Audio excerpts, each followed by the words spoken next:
এখন ভিডিওটা কোথায় দেখছো? তোমার পড়ার টেবিলেই তো দেখবা, নাহলে খাটে শুয়ে শুয়ে দেখছো, দুটোর মধ্যে তো একটা। তো মনে করো যে পড়ার টেবিলে তুমি দেখছো, তোমার একটা পড়ার টেবিল আছে, ধরলাম যে হচ্ছে তোমার একটা পড়ার টেবিল আছে। আচ্ছা, ধরলাম যে তোমার একটা পড়ার টেবিল আছে। এই পড়ার টেবিলের মধ্যে তোমার একটা ড্রয়ার আছে, তাই না? পড়ার টেবিলের মধ্যে একটা ড্রয়ার আছে, ড্রয়ার। পড়ার টেবিলের মধ্যে তোমার একটা হচ্ছে ড্রয়ার আছে, আর ওই ড্রয়ারের মধ্যে কলম আছে, ঠিক আছে? তাহলে এই যে পড়ার টেবিলটা, এটা হচ্ছে একটা অরবিট। চিন্তা করো যেটা হচ্ছে একটা অরবিট বা প্রধান শক্তি স্তর। এই যে তোমার ড্রয়ার, এটা হচ্ছে উপশক্তি স্তর। উপশক্তি স্তর, এটা কি? এটা হচ্ছে একটা উপশক্তি স্তর। আর এই যে কলম, এটাই হচ্ছে যে অরবিটাল। এই যে কলম, এই কলমটা কি? কলমটা হচ্ছে অরবিটাল। এখন আরো স্পেসিফিকলি বলে দিচ্ছি যে টেবিল যেটা হচ্ছে অরবিট বা প্রধান শক্তি স্তর যেটা, সেটা হচ্ছে ওই যে কে। ধরো এটা হচ্ছে যে কে। এখন এই কে এর মধ্যে আছে হচ্ছে উপশক্তি স্তর, এর চেয়ে ছোট। উপশক্তি স্তরটা কি ধরলাম? পি। আর এই যে পি এর মধ্যে আরো যে ছোট যে ভাগগুলো আছে, ছোট যে ঘরগুলো আছে, এটা হচ্ছে অরবিটাল, যেটা হচ্ছে ধরলাম পি এক্স। এখনো বোঝা নাই?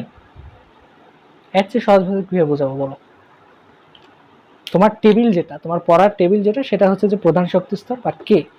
পড়ার টেবিলের ভিতরে একটা ড্রয়ার আছে, ওই ড্রয়ারটা হচ্ছে উপশক্তি স্তর বা পি। আর ওই যে ড্রয়ার, ওই ড্রয়ারের মধ্যে মনে করে একটা কলম আছে, ওই কলমটাই হচ্ছে অরবিটাল, যেটা খুবই ক্ষুদ্র। তাহলে বুঝতে পারছো যে অরবিটাল অবস্থানটা কোথায়, সেটা হচ্ছে পি।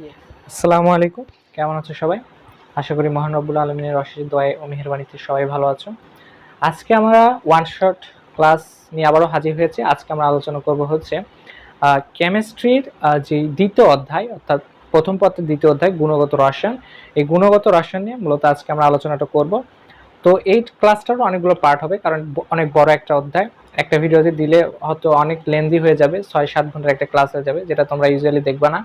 তো ভিডিওটা যাতে তোমরা সবাই দেখতে পারো এমন ভাবেই আমরা সাজাবো, অর্থাৎ 1 থেকে 1.5 ঘন্টার ভিতরে যেন ক্লাসটা আমরা শেষ করে দিতে পারি। তো আজকে ক্লাসের টপিক বা যে টপিকগুলো নিয়ে আমরা আজকে আলোচনা করতে যাচ্ছি, সেটা হচ্ছে পরমাণু ও মডেল। বিভিন্ন মডেল, রাদারফোর্ডের মডেল আছে, বোরের মডেল আছে, ঠিক আছে? এই যে মডেলগুলো নিয়ে আমরা আলোচনা করব। তারপরে আমরা আলোচনা করব হচ্ছে কোয়ান্টাম সংখ্যা নিয়ে, ঠিক আছে? অর্থাৎ এন, এল, প্রধান কোয়ান্টাম সংখ্যা, সহকারী কোয়ান্টাম সংখ্যা কি, ম্যাগনেটিক বা চুম্বকীয় কোয়ান্টাম সংখ্যা কি, স্পিন কোয়ান্টাম সংখ্যা কি, এগুলো নিয়ে হচ্ছে আমরা আলোচনা করব। তারপরে হচ্ছে তোমাদের একটা স্পেশাল কনফিউশন, এই কনফিউশনে তোমরা সবাই পড়ো। তুমি এইচএসসিতে অবস্থায় একটা ছেলে এই কনফিউশনে পড়ে, আবার যখন সে অ্যাডমিশন টেস্টে যায় তখনও তার এই কনফিউশনটা ক্লিয়ার হয় না। এত মারাত্মক কনফিউশন, সেটা হচ্ছে যে অরবিট ভার্সেস অরবিটাল। এই যে কনফিউশনটা, এটা খুবই খুবই খুবই কনফিউজিং, আসলে কনফিউজিং। তো এটা হচ্ছে আমরা ক্লিয়ার করার চেষ্টা করব। তারপরে আমরা আলোচনা করব পরমাণু ও তার হচ্ছে কণিকাগুলো নিয়ে, যে পরমাণু তার মূল কণিকাগুলো নিয়ে আমরা আলোচনা করব। তারপরে হচ্ছে আইসোটপ। এই আইসোটপ থেকেও অনেক প্রশ্ন আসে বিগত বছরগুলোতে, যদি আমরা বিভিন্ন প্রশ্ন ব্যাংক দেখি তাহলে এই আইসোটপ থেকেও অনেক অনেক প্রশ্ন আসে, এবং এই আইসোটপ নিয়ে অনেকে কনফিউশনে পড়ে। বিশেষ করে আইসোটপ কি, আইসোবার, আইসোটোন, আইসোস্টার, বিভিন্ন টাইপস আছে। তো এই টাইপগুলো আজকে হচ্ছে ক্লিয়ার করে দেওয়ার চেষ্টা করব। অ্যান্ড লাস্টে আমরা যেটা জানবো সেটা হচ্ছে যে এই অধ্যায়ে যতগুলো বিজ্ঞানীর নাম আছে বা যতগুলো বিজ্ঞানী মানে এই অধ্যায়ের উপর অবদান রেখেছে, সেই সবগুলোকে একসাথে এক জায়গায় বোর্ডে লিখে দেওয়ার চেষ্টা করব, যাতে তোমাদের মনে রাখতে সুবিধা হয়, ঠিক আছে? তো চলো বেশি কথা না বলে ক্লাসটা শুরু করা যাক। তো প্রথমে আমাদের যে কনসেপ্ট নাম্বার ওয়ান, সেটা হচ্ছে যে পরমাণু ও তার মডেল।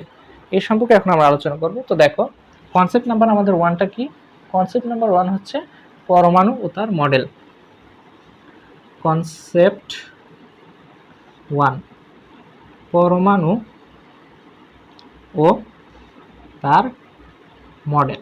তো ফার্স্ট অফ অল তোমাদের মনে কি প্রশ্ন আসে না যে পরমাণু জিনিসটা কি, বা একটা অ্যাটম জিনিসটা কি? এই যে পরমাণু, এই পরমাণু জিনিসটা আসলে কি? পরমাণুটা কি? তো পরমাণু হচ্ছে মৌলিক পদার্থের ক্ষুদ্রতম কণিকা। তাহলে এটা অবশ্যই লিখে রাখবা যে মৌলিক পদার্থের ক্ষুদ্রতম কণিকা, পদার্থের ক্ষুদ্রতম একটা কণা বা কণিকা, এটাই হচ্ছে যে পরমাণু। কণিকা, মৌলিক পদার্থের একটা ক্ষুদ্রতম কণিকা হচ্ছে যে আমাদের পরমাণু, যেটা রাসায়নিক বিক্রিয়ায় সরাসরি অংশগ্রহণ করবে, ঠিক আছে? কিন্তু অণু কিন্তু রাসায়নিক বিক্রিয়ায় সরাসরি অংশগ্রহণ করে না। অণুতে যে পরমাণুগুলো থাকে সেগুলো রাসায়নিক বিক্রিয়া অংশগ্রহণ করে, কিন্তু পরমাণু নিজেই ডাইরেক্ট রাসায়নিক বিক্রিয়া অংশগ্রহণ করে। অর্থাৎ এটা আমরা লিখতে পারি যে সরাসরি সরাসরি রাসায়নিক বিক্রিয়ায় অংশগ্রহণ করে, রাসায়নিক বিক্রিয়ায় অংশগ্রহণ, সরাসরি রাসায়নিক বিক্রিয়ায় অংশগ্রহণ অংশগ্রহণ করে, অংশগ্রহণ, ঠিক আছে। তাহলে সরাসরি রাসায়নিক বিক্রিয়ায় অংশগ্রহণ করে মৌলিক পদার্থের একটা ক্ষুদ্রতম কণিকা এবং এর স্বাধীন অস্তিত্ব নাই, পরমাণুর কোনো ধরনের স্বাধীন অস্তিত্ব নাই, ঠিক আছে, পরমাণুর স্বাধীন অস্তিত্ব নাই, স্বাধীন অস্তিত্ব নাই, অস্তিত্ব নাই, অস্তিত্ব নাই, অস্তিত্ব নাই। অর্থাৎ আমি কেন এটা বললাম যে স্বাধীন অস্তিত্ব নাই, দেখো তুমি হচ্ছে প্রকৃতিতে কখনো হাইড্রোজেনকে এমন ভাবে পাবে না, অর্থাৎ হাইড্রোজেন অ্যাটম প্রকৃতিতে তুমি কখনোই পাবে না, হাইড্রোজেন সবসময় প্রকৃতিতে থাকবে এইভাবে অণু আকারে থাকবে, অণু আকারে তুমি প্রকৃতিতে পাবা, কিন্তু কখনোই পরমাণু আকারে তুমি হচ্ছে হাইড্রোজেনকে পাবে না, তুমি পাবা হচ্ছে অণু আকারে। এই জন্যই বলা হচ্ছে যে পরমাণুর কোনো স্বাধীন অস্তিত্ব নাই, অর্থাৎ সে মুক্তভাবে বা একাকী সে থাকতে পারে না, ঠিক আছে। আচ্ছা, পরমাণু কি তোমাদের যদি ক্লিয়ার হয়, এখন আমরা জানবো হচ্ছে যে পরমাণু মডেল সম্পর্কে, ঠিক আছে। ডাস্টারটা কই, দেখো এখন আমরা জানবো হচ্ছে পরমাণু মডেল সম্পর্কে। তো পরমাণু মডেল হচ্ছে আমাদের 3 প্রকার। পরমাণু মডেল কয় প্রকার? পরমাণু মডেল হচ্ছে 3 প্রকার।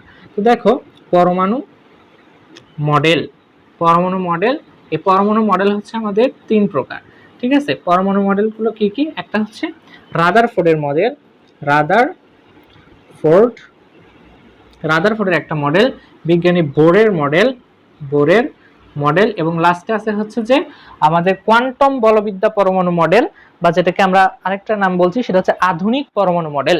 তাহলে এটা আরেকটা হচ্ছে কোয়ান্টাম বলবিদ্যা, কোয়ান্টাম বলবিদ্যা, কোয়ান্টাম বলবিদ্যা পরমাণু মডেল, বা যেটার আরেক নাম হচ্ছে যে আধুনিক পরমাণু মডেল, ঠিক আছে। আধুনিক পরমাণু, এই লেখা কি দেখা যাচ্ছে নাকি আরেকটু বড় করব? পরমাণু মডেল, আধুনিক পরমাণু মডেল, ঠিক আছে। তো এই রাদারফোর্ডের পরমাণু মডেলটা তিনি যত সালে আবিষ্কার করেন সেই সালটা হচ্ছে 1911 বা 1911। বোর আবিষ্কার করেছেন তার 2 বছর পরে, অর্থাৎ 1913-তে। এবং এই যে কোয়ান্টাম বলবিদ্যা পরমাণু মডেল বা আধুনিক পরমাণু মডেল, এটা শুরু হয়েছিল হচ্ছে 1924-এ, ঠিক আছে। এই আধুনিক পরমাণু মডেল এটা আবার কয়েকটা পরমাণু মডেলের সমষ্টি, যেমন এর মধ্যে রয়েছে হচ্ছে সোডিঞ্জারের পরমাণু মডেল আছে, তারপরে ডি ব্রগলির আছে, তারপরে হাইজেনবার্গের অনিশ্চয়তা নীতি আছে। তাহলে ডি ব্রগলির মতবাদ, ডি ব্রগলির মতবাদ আছে এর মধ্যে, তারপরে সোডিঞ্জারের সমীকরণ, সোডিঞ্জার, এবং লাস্ট আছে হাইজেনবার্গের অনিশ্চয়তা নীতি, হাইজেনবার্গের অনিশ্চয়তা নীতি, ডি ব্রগলির সমীকরণ, হাইজেনবার্গের অনিশ্চয়তা নীতি, অনিশ্চয়তা নীতি, ঠিক আছে। তাহলে এই যে আমাদের পরমাণু মডেল, এই পরমাণু মডেল হচ্ছে কয় প্রকার? পরমাণু মডেল হচ্ছে আমাদের 3 প্রকার। কি কি? একটা হচ্ছে রাদারফোর্ডের পরমাণু মডেল, যেটা আবিষ্কার হয়েছে 1911 সালে, বোরের পরমাণু মডেল 1913-তে, এবং কোয়ান্টাম বলবিদ্যা পরমাণু মডেল বা যেটা হচ্ছে আধুনিক পরমাণু মডেল, সেটা আবিষ্কার হয়েছে 1924-এ। তা এই আধুনিক পরমাণু মডেলের অনেকগুলো হচ্ছে, এর মধ্যে অনেকগুলো সমীকরণ আছে, ঠিক আছে, বিজ্ঞানের অবদান আছে, যেমন ডি ব্রগলি সমীকরণ, সোডিঞ্জার, এবং হচ্ছে হাইজেনবার্গের অনিশ্চয়তা নীতি, হাইজেনবার্গের অনিশ্চয়তা নীতি। এখন আমরা জানবো হচ্ছে রাদারফোর্ডের পরমাণু মডেল সম্পর্কে, যে রাদারফোর্ড আমাদের হচ্ছে কি কি দিয়েছিলেন। রাদারফোর্ডের পরমাণু মডেল সম্পর্কে এখন আমরা জানবো।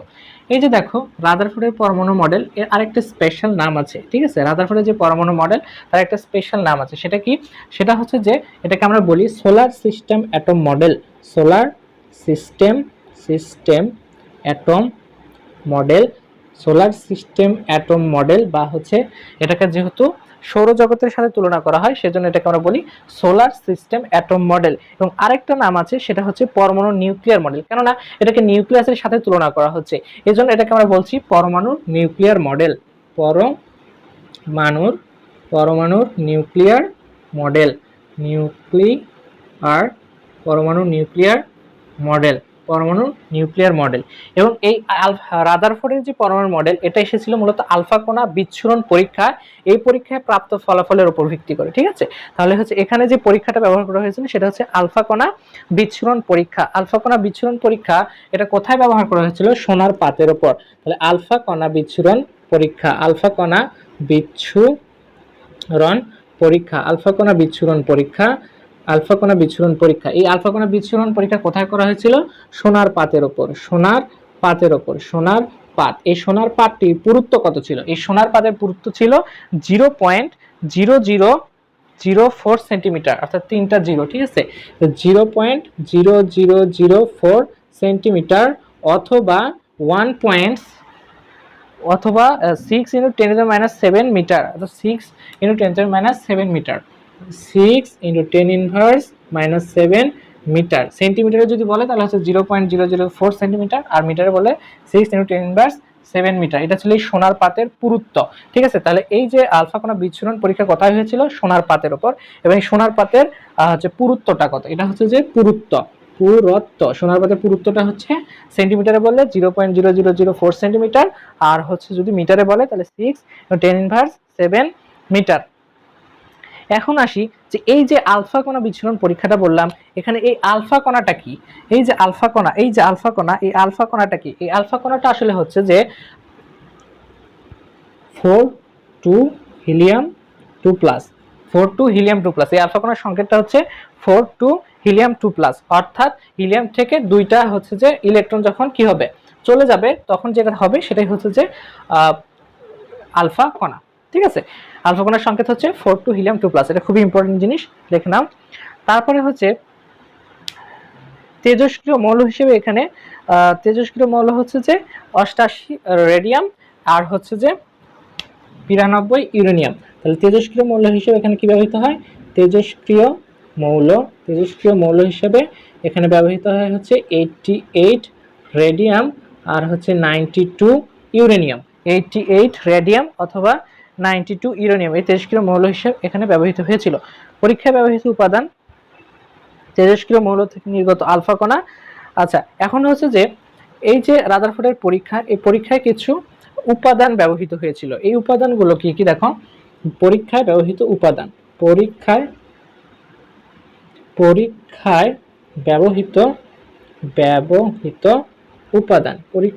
ব্যবহৃত উপাদান কি কি?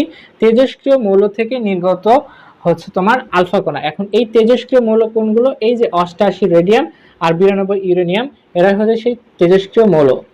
অর্থাৎ এই মৌলগুলো থেকে 92 ইউরেনিয়াম নির্গত আলফা কণা জিঙ্ক সালফাইডের আবরণযুক্ত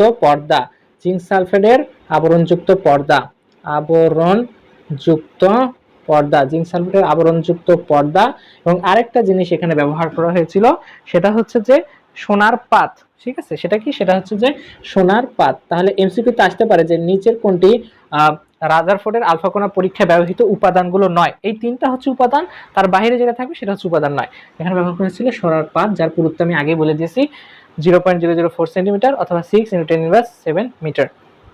আচ্ছা, তাহলে এই পর্যন্ত আশা করি তোমার সবার ক্লিয়ার হয়ে গেছে। তো এইটুকু হচ্ছে তোমরা একটু কষ্ট করে তুলে নাও, ঠিক আছে? তুলে নাও। তারপরে কিছু ইম্পর্টেন্ট ইনফরমেশনগুলো আমরা দিব।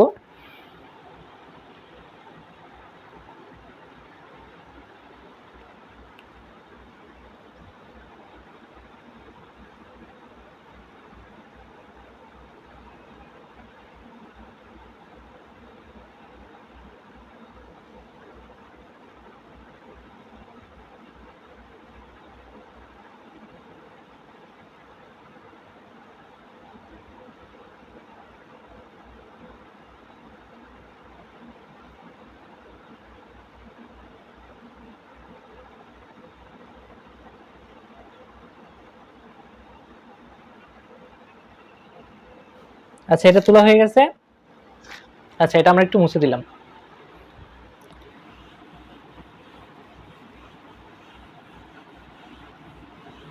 এখন আমরা কিছু ইম্পর্টেন্ট কথাবার্তা যেটা এমসিকিউতে প্রায় আসে, সেটা হচ্ছে যে আমরা একটু খেয়াল করব, মনে রাখার চেষ্টা করি, ঠিক আছে? তো প্রথমে যেটা হচ্ছে হাইড্রোজেন পরমাণুর ব্যাসটা কত? দেখো, হাইড্রোজেন পরমাণুর ব্যাস যদি আমরা সেন্টিমিটারে কাউন্ট করি তাহলে হবে হচ্ছে 1 × 10⁻8 সেন্টিমিটার। এটা যদি আমরা মিটারে কাউন্ট করি তাহলে কত হবে? 1 × 10⁻10 মিটার। যদি ন্যানোমিটারে কাউন্ট করি তাহলে কি হবে? 0.1 ন্যানোমিটার। অথবা এটা এভাবে লেখা যায় যে 1 × 10⁻৯ মিটার, ঠিক আছে, ন্যানোমিটার। কারণ কেননা এই যে দেখো এখানে হচ্ছে -10 হচ্ছে মিটার হচ্ছে, তাই না? তাহলে এই যে একটা 10 কি হয়েছে 1 এর এপার এসেছে, এই জন্য হচ্ছে এটা ন্যানোমিটারে। তো বেশিরভাগ ক্ষেত্রে এটাই হচ্ছে যে অ্যান্সার লিখবা, তোমরা লেখার চেষ্টা করবা যে 0.1 ন্যানোমিটার। আচ্ছা, তারপরে আছে হচ্ছে যে হাইড্রোজেন পরমাণুর নিউক্লিয়াসের ব্যাস, হাইড্রোজেন পরমাণুর নিউক্লিয়াসের ব্যাস, হাইড্রোজেনের কিসের ব্যাস, হাইড্রোজেনের নিউক্লিয়াসের ব্যাস। হাইড্রোজেনের নিউক্লিয়াসের ব্যাসটা কত? হাইড্রোজেনের নিউক্লিয়াসের ব্যাস যদি আমরা সেন্টিমিটারে কাউন্ট করি, নিউক্লিয়াসের ব্যাস, হাইড্রোজেনের নিউক্লিয়াসের ব্যাস সেন্টিমিটার কাউন্ট করলে হবে হচ্ছে 1 × 10⁻−12 থেকে 1 × 10⁻−13 সেন্টিমিটার। এটা হচ্ছে হাইড্রোজেনের নিউক্লিয়াসের ব্যাস। এখন আছে হাইড্রোজেন পরমাণুর ব্যাসার্ধ। এতক্ষণ আমরা ব্যাস সম্পর্কে জানলাম, এখন জানবো হচ্ছে ব্যাসার্ধ। হাইড্রোজেন পরমাণুর ব্যাসার্ধ, যেটা আরেকটা নাম আছে যেটাকে আমরা বলি হচ্ছে বোর ব্যাসার্ধ। হাইড্রোজেন পরমাণুর ব্যাসার্ধ বা হচ্ছে বোর ব্যাসার্ধ, যেটাকে প্রকাশ করা হয় A0 দ্বারা। বোর ব্যাসার্ধ A0 সমান হচ্ছে 0.592 × 10⁻11 মিটার। 0.592 × 10⁻11 মিটার। যদি এটাকে আমরা সেন্টিমিটারে কাউন্ট করি তাহলে কত হবে দেখো, সেন্টিমিটারে কাউন্ট করলে হবে 0.592 × 10⁻−8 সেন্টিমিটার।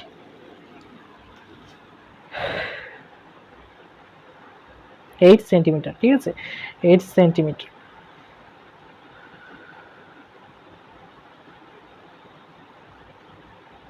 এখানে একটা মিস্টেক হয়ে গেছে। আচ্ছা দেখো, এখানে একটা মিস্টেক করেছি, সেটা হচ্ছে যে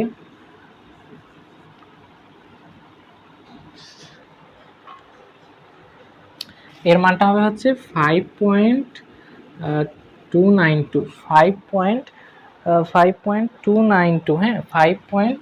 এটা আমি পুরোটাই একটু মিশিয়ে দিই, সরি, খুবই সরি, এখানে একটা মিস্টেক হয়ে গেছে। সেটা হচ্ছে দেখো, এই যে আমরা জানলাম যে হাইড্রোজেন পরমাণুর ব্যাসার্ধ বা বোর ব্যাসার্ধ হচ্ছে, যদি আমরা হচ্ছে মিটারে নিই সেটা হচ্ছে 5.292 × 10⁻−11 মিটার। আর যেটা এটা যদি আমরা সেন্টিমিটারে কাউন্ট করি তাহলে হচ্ছে 0.5292 × 10⁻−8 সেন্টিমিটার, ঠিক আছে।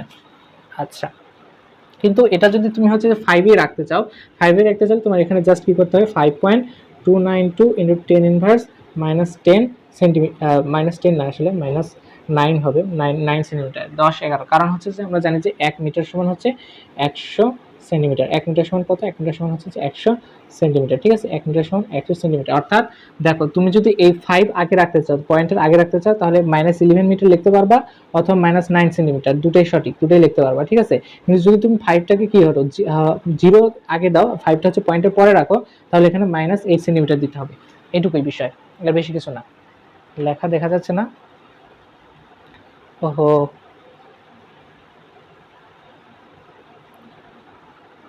আচ্ছা 1 মিনিট দাঁড়াও। এখন দেখো তো, হ্যাঁ এখন হচ্ছে এটা একটু তুলে নাও, ঠিক আছে, তুলে নাও। আচ্ছা, আরেকটা জিনিস যেটা দেওয়া হয়নি সেটা হচ্ছে আমাদের পরমাণুর যে মোট ভর, পরমাণুর মোট ভরের,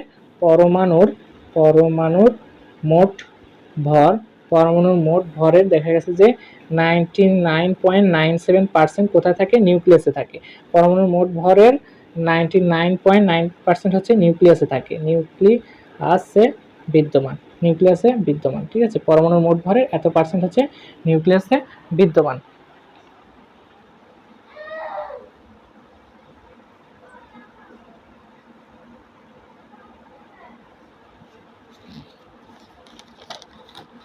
এটাকে তোমরা তুলে নাও, হ্যাঁ। আচ্ছা,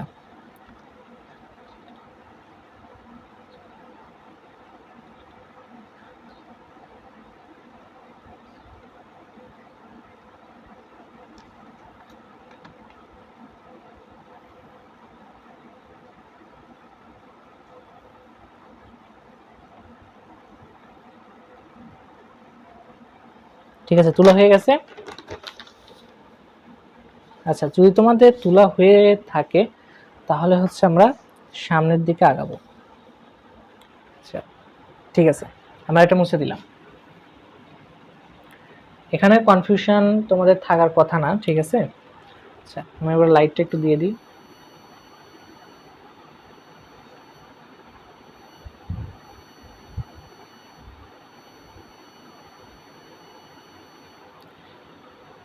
আচ্ছা ঠিক আছে।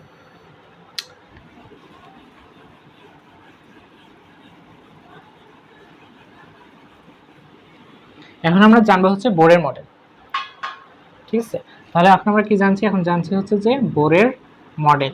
বোরের মডেলকে দিছে বিজ্ঞানী বোর, তার নাম অনুসারে দিছে, এবং এই মডেলটা প্রকাশ করছিল হচ্ছে 1913 সালে, যখন তোমরা খুবই ছোট, অনেক অনেক ছোট, ঠিক আছে। ওই 1913 সালে বিজ্ঞানী বোর তার একটা মডেল দেন, এবং এই মডেলে আমরা প্রধান দুটি বিষয় দেখতে পাই। প্রধান বিষয় দুইটি, কি কি দেখো, এই যে মডেল, বোরের মডেল, এখানে হচ্ছে প্রধান বিষয়, প্রধান প্রধান বিষয়, প্রধান বিষয় হচ্ছে দুইটি, প্রধান বিষয় দুইটি, কি কি এই বোরের মডেলের প্রধান বিষয় হচ্ছে যে দুইটি। একটা হচ্ছে যে পরমাণুতে বিভিন্ন শক্তি স্তর আছে। বোরের মডেলের প্রধান বিষয় হচ্ছে দুইটা, তার একটা হচ্ছে যে পরমাণুতে বিভিন্ন শক্তি স্তর আছে, পরমাণুতে বিভিন্ন শক্তি স্তর আছে, বিভিন্ন শক্তি স্তর আছে, শক্তি স্তর আছে, এবং এই শক্তি স্তরগুলো হচ্ছে তোমার কি হয়, এই শক্তি স্তরে ইলেকট্রন স্থানান্তরের জন্য বিকিরণ সৃষ্টি হবে। পরমাণুতে বিভিন্ন শক্তি স্তর আছে, আর এই শক্তি স্তরে ইলেকট্রন স্থানান্তরের জন্য বিকিরণের সৃষ্টি হবে। স্থানান্তরের জন্য কি হবে, স্থানান্তরের জন্য হচ্ছে বিকিরণের সৃষ্টি হবে, বিকিরণের সৃষ্টি হবে। এটা হচ্ছে যে বোর মডেলের প্রধান দুইটা বিষয়। এখন এই যে বোরের মডেল, এখানে হচ্ছে আমাদের ইলেকট্রন যেই আছে, এই ইলেকট্রনকে কণা হিসেবে গণ্য করা হয়। তাহলে এই যে বোরের মডেলে কি করা হয়, বোরের মডেলে ইলেকট্রনকে কণা হিসেবে গণ্য করা হয়, কণা হিসেবে গণ্য করা হয়, কণা হিসেবে গণ্য করা হয়। তাহলে বোরের মডেলে ইলেকট্রনকে কি হিসেবে গণ্য করা হয়, কণা হিসেবে গণ্য করা হয়, ঠিক আছে। তাহলে বোরের মডেল প্রধান বিষয় কয়টা, প্রধান বিষয় হচ্ছে যে দুইটা। পরমাণুতে একটা হচ্ছে পরমাণুতে বিভিন্ন শক্তি স্তর আছে, আর তারপর একটা হচ্ছে এই শক্তি স্তর ইলেকট্রনের স্থানান্তরের জন্য বিকিরণ সৃষ্টি হয়, এবং এই যে বিকিরণে যে শক্তিটা আসে, এই শক্তির পরিমাণ হচ্ছে E = H মিউ। এই শক্তির পরিমাণটা কত, শক্তির পরিমাণটা হচ্ছে E = H মিউ। এবং এই যে ইলেকট্রন, বোরের মডেলে ইলেকট্রনকে আমরা জাস্ট একটা কণা হিসেবে, ইলেকট্রন কিন্তু দুইভাবে থাকতে পারে, কণা আর তরঙ্গ, কিন্তু এখানে আমরা ইলেকট্রনকে কণা হিসেবে গণ্য করছি। এখন দেখবো যে বোর তত্ত্বের প্রয়োগ, বোরের তত্ত্ব কোথায় কোথায় লাগে, বোর তত্ত্বের প্রয়োগ, বোর তত্ত্বের প্রয়োগ, অর্থাৎ এই যে বোরের যে তত্ত্বগুলা, এই তত্ত্বগুলো কোথায় কোথায় লাগে। তো প্রথমে লাগে হচ্ছে R of n, তারপরে V of n, তারপরে হচ্ছে E of n। এখন R of n কি, V of n কি, E of n কি। n তে হচ্ছে যে মানে কক্ষপথের যে নাম্বার বা সংখ্যা, ঠিক আছে। তাহলে n তম কক্ষপথে ব্যাসার্ধ, আর তে হচ্ছে ব্যাসার্ধ, তাহলে এখানে হচ্ছে যে কক্ষপথের ব্যাসার্ধ নির্ণয়ের ক্ষেত্রে, কক্ষপথের ব্যাসার্ধ নির্ণয়, কক্ষপথের ব্যাসার্ধ নির্ণয় লাগে। তারপরে কক্ষপথে ইলেকট্রনের বেগ, কক্ষপথে ইলেকট্রনের বেগ নির্ণয়ের ক্ষেত্রে লাগে, এবং কক্ষপথে ইলেকট্রনের শক্তি নির্ণয় করা যায় বোর তত্ত্ব প্রয়োগ করে, ঠিক আছে। তাহলে এই যে বোর তত্ত্ব, এই বোর তত্ত্ব প্রয়োগ করে হচ্ছে আমরা কক্ষপথের ব্যাসার্ধ নির্ণয় করতে পারি, যেটা হচ্ছে R of n, এবং কক্ষপথে ইলেকট্রনের একটা বেগ V of n, এটা নির্ণয় করতে পারি, এবং কক্ষপথে ইলেকট্রনের শক্তিটা বা E of n, এটা হচ্ছে আমরা নির্ণয় করতে পারি, ঠিক আছে। এখন এই বোরের যে মডেল, এখান থেকে একটা খুবই ইম্পর্টেন্ট একটা সূত্র আসে। এই সূত্রটা হচ্ছে যে আমরা সবাই জানি, সেটা হচ্ছে mvr = হচ্ছে nh / হচ্ছে 2π, ঠিক আছে। এখন কোনটা কি একটু দেখো, এই যে m, এই mটা হচ্ছে যে ইলেকট্রনের ভর, এই যে v, এই vটা হচ্ছে ইলেকট্রনের বেগ, এই rটা হচ্ছে ইলেকট্রন যে কক্ষপথে ঘুরছে সেই কক্ষপথের ব্যাসার্ধ, nটা হচ্ছে যে কোন কক্ষপথে ঘুরছে তার সংখ্যা, এইচটা হচ্ছে প্লাঙ্কের ধ্রুবক, এবং এই এইচ এর মানটা কত, এইচ এর মানটা হচ্ছে 6.626 × 10⁻34, ঠিক আছে। তাহলে এইচ এর মানটা কত, এইচ এর মান হচ্ছে 6.626 × 10⁻34, আর নিচে হচ্ছে /2π। আচ্ছা,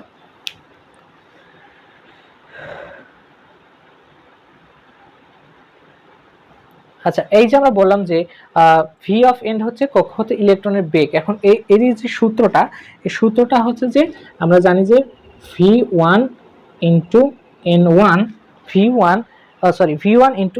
V1 ইকুয়াল টু হবে,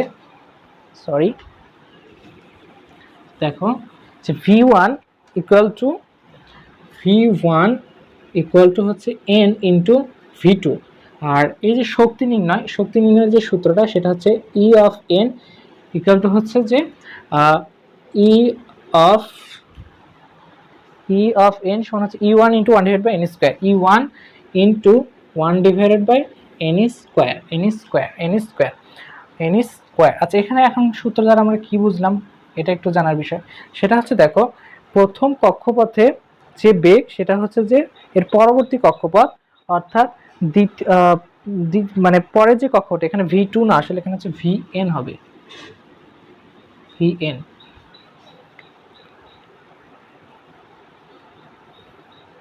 হ্যাঁ vn। আচ্ছা এটা আমরা একটা উদাহরণ দিয়ে একবারে আচ্ছা ক্লিয়ার করে দিই, তাহলে তোমাদের আরো সুবিধা হবে। সেটা হচ্ছে যে মনে করো যে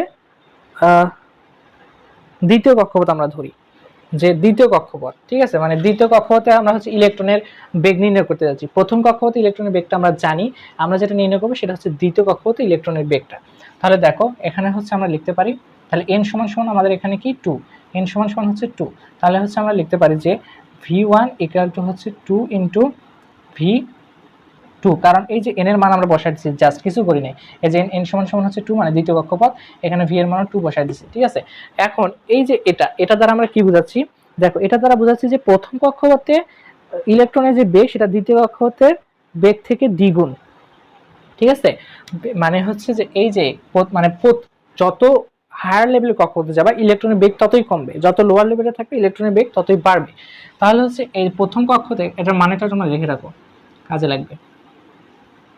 এটা এভাবে আসি এমসিকিউতে, যে এখানে যেটা আমরা বুঝাচ্ছি এটা দ্বারা, সেটা হচ্ছে প্রথম কক্ষপথে ইলেকট্রনের যে বেগ সেটা দ্বিতীয় কক্ষপথে ইলেকট্রনের বেগের দ্বিগুণ, অর্থাৎ প্রথম কক্ষপথে বেশি, ঠিক আছে। এটাকে হচ্ছে যে আবার এভাবে লেখা যায় যে হচ্ছে v2 সমান লেখা যায় হাফ অফ v1, অর্থাৎ দ্বিতীয় কক্ষপথে ইলেকট্রনের যে বেগটা হবে সেটা হচ্ছে প্রথম কক্ষপথের অর্ধেক হবে, ঠিক আছে। v2 এটা এভাবে লেখা যায়, আবার এভাবে লেখা যায়, দুইভাবে লেখা যায়, ঠিক আছে। আচ্ছা তাহলে এটার মানে কি হবে, এটার মানে হবে হচ্ছে দ্বিতীয় কক্ষপথের যে বেগটা সেটা হচ্ছে প্রথম কক্ষপথের বেগের হবে অর্ধেক, দ্বিতীয় কক্ষপথের যে বেগটা হবে সেটা হচ্ছে প্রথম কক্ষপথের বেগের অর্ধেক। এখন হচ্ছে যে আমরা এনার্জি কক্ষপথে ইলেকট্রনের শক্তি যেটা সেটা একটু দেখি। আবার ধরলাম যে দ্বিতীয় কক্ষপথ নিয়ে আমরা কাজ করব, তাহলে আমরা এখানে লিখতে পারি হচ্ছে E2 লিখলাম, দ্বিতীয় কক্ষপথ নিয়ে যেহেতু কাজ করছি, E1 নিচে হচ্ছে 1 ডিভাইডেড বাই n স্কয়ার বা 2 স্কয়ার, তাহলে এটা সমান লেখা যায় হচ্ছে যে E1 নিচে হচ্ছে আমরা 4 লিখে দিতে পারি, কারণ 2 স্কয়ার করলে হচ্ছে 4 হয়, ঠিক আছে। তাহলে এই যে সূত্রটা এটা হচ্ছে মেইন সূত্র, ঠিক আছে। এখন এটা দ্বারা আমরা কি বুঝছি, এটা দ্বারা আমরা কি বুঝতেছি যে দ্বিতীয় কক্ষপথে ইলেকট্রনের যে শক্তি সেটা হচ্ছে প্রথম কক্ষপথে ইলেকট্রনের যে শক্তি ছিল তার হচ্ছে 4 ভাগের 1 ভাগ, যেহেতু 1 ডিভাইডেড বাই 4 আছে, যদি এটাকে আরো সহজভাবে লিখি তাহলে আমরা এভাবে লিখতে পারি, এটাকে আরেকটু সহজভাবে তোমাদের জন্য লিখি, সেটা হচ্ছে যে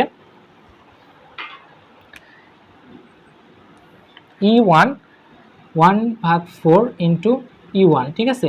মানে দ্বিতীয় কক্ষপথে ইলেকট্রনের যে শক্তিটা হবে সেটা হচ্ছে প্রথম কক্ষপথে ইলেকট্রনের শক্তির 1/4 ভাগ বা 4 ভাগের 1 ভাগ হবে।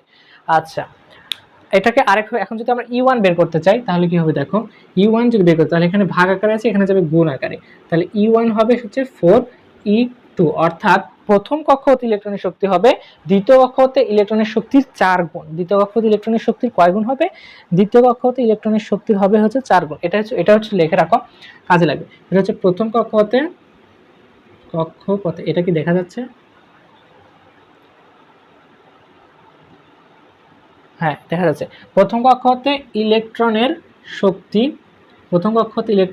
হবে দ্বিতীয় কক্ষপথে ইলেকট্রনের শক্তির দ্বিগুণ, 4 গুণ, ইলেকট্রনের শক্তির 4 গুণ। তাহলে প্রথম কক্ষপথে হচ্ছে যে ইলেকট্রনের যে শক্তি সেটা হচ্ছে দ্বিতীয় কক্ষপথের ইলেকট্রনের শক্তির 4 গুণ হবে। আচ্ছা তো এই পর্যন্ত তো ক্লিয়ার আশা করি। আমি আরেকবার সংক্ষেপে জাস্ট একটু রিক্যাপ করে দিই, সেটা হচ্ছে দেখো বোরের মডেল দিয়েছিলেন হচ্ছে 1913 সালে। এর প্রধান বিষয় হচ্ছে যে কয়টা? প্রধান বিষয় হচ্ছে দুইটা। একটা হচ্ছে পরমাণুতে বিভিন্ন শক্তি স্তর আছে, আর একটা হচ্ছে এই শক্তি স্তরগুলো যখন ইলেকট্রন স্থানান্তর হয় তখন বিকিরণের সৃষ্টি হচ্ছে, যে বিকিরণের শক্তির পরিমাণ হচ্ছে E = h μ। এবং এখান থেকে একটা সূত্র আসে, বোরের যে সূত্রটা দিয়েছে সেটা হচ্ছে mvr = nh/2π। আর এই যে বোরের মডেল, এখানে ইলেকট্রনকে কি হিসেবে গণ্য করা হচ্ছে? ইলেকট্রনকে অবশ্যই একটা কণা হিসেবে গণ্য করা হচ্ছে। বোর তত্ত্বের প্রয়োগ আমরা দেখতে পাই কক্ষপথের ব্যাসার্ধ নির্ণয় করার ক্ষেত্রে, কক্ষপথের ইলেকট্রনের বেগ নির্ণয় করার ক্ষেত্রে এবং কক্ষপথে ইলেকট্রনের শক্তিটা নির্ণয় করার ক্ষেত্রে আমরা একটা দেখতে পাই। এখন এই যে বেগ নির্ণয়ের সূত্রটা যেটা, সেটা হচ্ছে v1 = n × vn, আর এই যে তোমার শক্তি নির্ণয়ের যে সূত্র সেটা হচ্ছে 1/n², জাস্ট এইটুকু পার্থক্য। আচ্ছা, আর এটা তো তোমরা বুঝেছই। এই সূত্রটার মিনিং হচ্ছে প্রথম কক্ষপথে ইলেকট্রনের যে বেগটা হবে সেটা দ্বিতীয় কক্ষপথে ইলেকট্রনের বেগের দ্বিগুণ, অর্থাৎ প্রথম কক্ষপথে ইলেকট্রনের বেগটা বেশি হবে। ঠিক আছে? আচ্ছা, আর এই সূত্রের মিনিংটা হচ্ছে যে প্রথম মানে যে কক্ষপথ এখানে বলবে, অর্থাৎ দ্বিতীয় বা তৃতীয় কক্ষপথে ইলেকট্রনের বেগ সেটা হচ্ছে প্রথম কক্ষপথে 1/n² বা 9/1 হতে পারে। তৃতীয় কক্ষপথ বললে, দ্বিতীয় কক্ষপথ বললে হচ্ছে যে 1/4 হতে পারে। কিভাবে? এটা বেশি পেঁচানোর দরকার নাই, তোমরা হচ্ছে এটুকু বুঝে রাখবা। আচ্ছা, ঠিক আছে, এটা আমরা মুছে দিলাম। মুছে দিয়ে আমরা পরবর্তীটা, আচ্ছা তোমরা এটা তুলে নিছো? আচ্ছা, এটা তুলে নাও।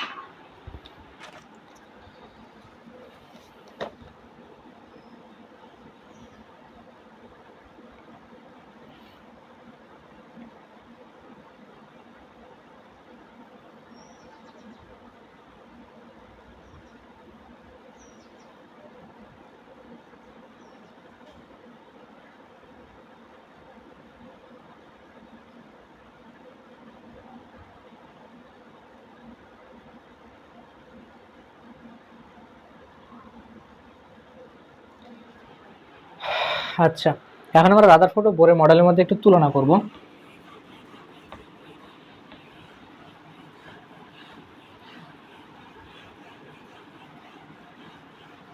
অলরেডি আধা ঘন্টা শেষ, একটা কনসেপ্টও এ পর্যন্ত হলো না।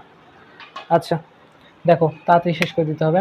তো রাদারফোর্ড আর বোর পরমাণু মডেলের মধ্যে এখন হচ্ছে তুলনা করবো। এখানে হচ্ছে রাদারফোর্ড, এখানে হচ্ছে বিজ্ঞানী বোর। আচ্ছা, তো এখন হচ্ছে আমরা তুলনা করছি। তো ফার্স্ট অফ অল যেটা আমরা তুলনা করব সেটা হচ্ছে যে এর ভিত্তিটা কি। রাদারফোর্ডের পরমাণু মডেলের ভিত্তি হচ্ছে ওই যে সোনার পাতের উপর আলফা কণা বিচ্ছুরণ পরীক্ষা, আলফা কণা বিচ্ছুরণ পরীক্ষা। এটা হচ্ছে যে রাদারফোর্ডের পরমাণু যে মডেল, এই পরমাণু মডেলের হচ্ছে যে ভিত্তি। তাহলে রাদারফোর্ডের পরমাণু মডেলের ভিত্তিটা কি? রাদারফোর্ডের পরমাণু মডেলের ভিত্তিটা হচ্ছে আলফা কণা বিচ্ছুরণ পরীক্ষা। আলফা কণা বিচ্ছুরণ পরীক্ষা, এটা হচ্ছে তার ভিত্তি। আর বোরের ভিত্তি হচ্ছে নিউক্লিয়াস ও ম্যাক্স নিউক্লিয়াস, আর হচ্ছে যে ম্যাক্স প্লাঙ্কের কোয়ান্টাম তত্ত্ব। ম্যাক্স প্লাঙ্কের কোয়ান্টাম তত্ত্ব সহজে আমরা বলি যে বোর পরমাণু মডেলের ভিত্তি হচ্ছে যে প্লাঙ্কের কোয়ান্টাম তত্ত্ব। প্লাঙ্কের কোয়ান্টাম তত্ত্ব, প্লাঙ্কের কোয়ান্টাম তত্ত্ব। ঠিক আছে, এটা হচ্ছে যে বোরের হচ্ছে যে ভিত্তি হচ্ছে কি? প্লাঙ্কের কোয়ান্টাম তত্ত্ব। আচ্ছা, এই যে কক্ষপথ এখন আমরা আলোচনা করব যে কক্ষপথ। আচ্ছা, রাদারফোর্ডের মডেলে যে কক্ষপথের যে আকারের কথাটা বলা হয়েছে সেটা হচ্ছে যে বৃত্তাকার, এবং এখানে কক্ষপথের সংখ্যা প্লাস আকৃতিটা অনির্দিষ্ট। সংখ্যা ও আকৃতি হচ্ছে অনির্দিষ্ট, মানে কোনো স্পেসিফিক ভাবে বলে নাই, অনির্দিষ্ট।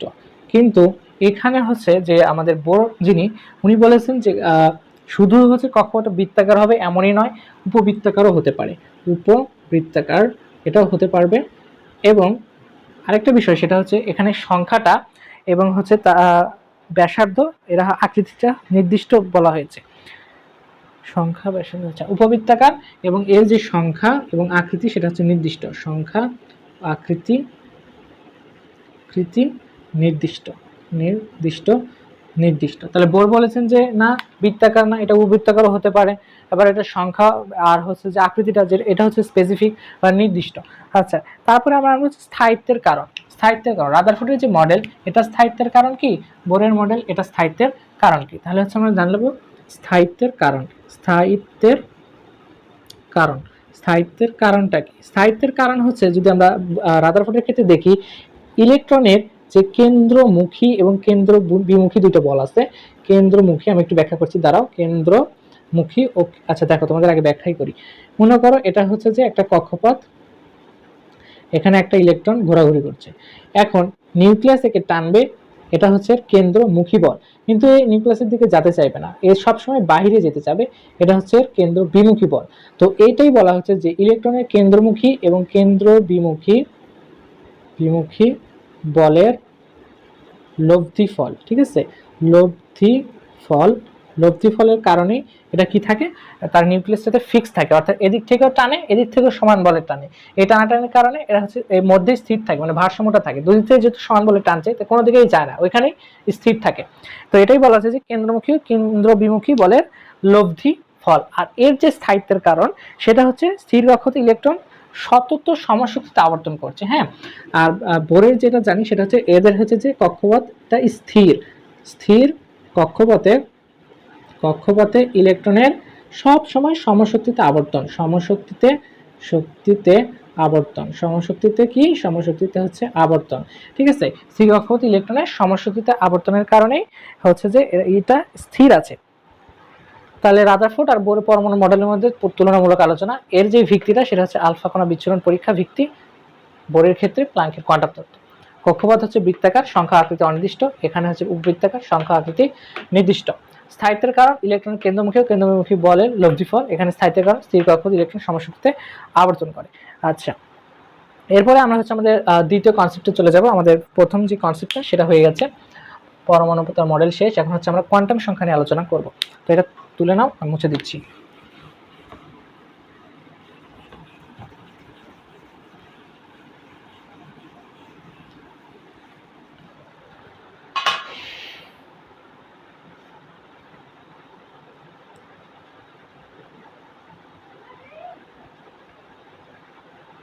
আচ্ছা, তাহলে আমাদের কনসেপ্ট নাম্বার 2, কনসেপ্ট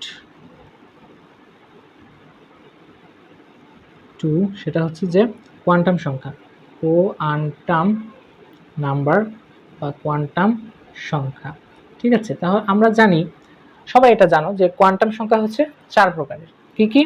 একটা হচ্ছে এস, একটা হচ্ছে পি, একটা টি, সরি এটা হচ্ছে অরবিটাল সংখ্যা আসলে। আচ্ছা, কোয়ান্টাম সংখ্যা হচ্ছে যে আমরা জানি যে এন, এল, এম আর হচ্ছে এস, এই তো এই চারটাই হচ্ছে যে আমাদের কোয়ান্টাম সংখ্যা। এখন কোনটার কি নাম, আসুন নাম জানি আমরা, নাম সেটা হচ্ছে এন, এটাকে বলা হয় প্রধান কোয়ান্টাম সংখ্যা, প্রধান কোয়ান্টাম প্রধান কোয়ান্টাম সংখ্যা। এটাকে বলা হচ্ছে সহকারী কোয়ান্টাম সংখ্যা, সহকারী কোয়ান্টাম সহকারী কোয়ান্টাম সংখ্যা, সহকারী কোয়ান্টাম সংখ্যা। আর এম যেটা, এটাকে বলা হচ্ছে চুম্বকীয় কোয়ান্টাম সংখ্যা, চুম্বকীয় কোয়ান্টাম চুম্বকীয় কোয়ান্টাম নাম্বার। আর হচ্ছে যে এস যেটা, সেটা হচ্ছে স্পিন কোয়ান্টাম সংখ্যা, স্পিন কোয়ান্টাম সংখ্যা, স্পিন কোয়ান্টাম সংখ্যা, ঠিক আছে। এই চারটা হচ্ছে যে আমাদের কোয়ান্টাম নাম্বার। তার মধ্যে এন হচ্ছে প্রধান কোয়ান্টাম সংখ্যা, এল হচ্ছে যে সহকারী কোয়ান্টাম সংখ্যা যেটাকে বলা হয় অ্যাজিমুথাল, আরেকটা নাম অ্যাজিমুথাল কোয়ান্টাম নাম্বার, ঠিক আছে। সহকারী কোয়ান্টাম সংখ্যা বা অ্যাজিমুথাল কোয়ান্টাম নাম্বার। এখন এই যে কোয়ান্টাম নাম্বার গুলো, এই কোয়ান্টাম নাম্বারের আবিষ্কারক কিন্তু ভিন্ন ভিন্ন ব্যক্তিরা, কোয়ান্টাম নাম্বারের আবিষ্কারক কিন্তু ভিন্ন ভিন্ন ব্যক্তিরা, ঠিক আছে। আচ্ছা, কোয়ান্টাম নাম্বারের আবিষ্কারক কিন্তু ভিন্ন ভিন্ন ব্যক্তিরা। এখন আমরা হচ্ছে আবিষ্কারক জানবো। এখানে হচ্ছে একটু ব্লাইন্ড স্পট আছে যেখানে দেখা যাচ্ছে না, আমি একটু নিচে লিখছি, ঠিক আছে।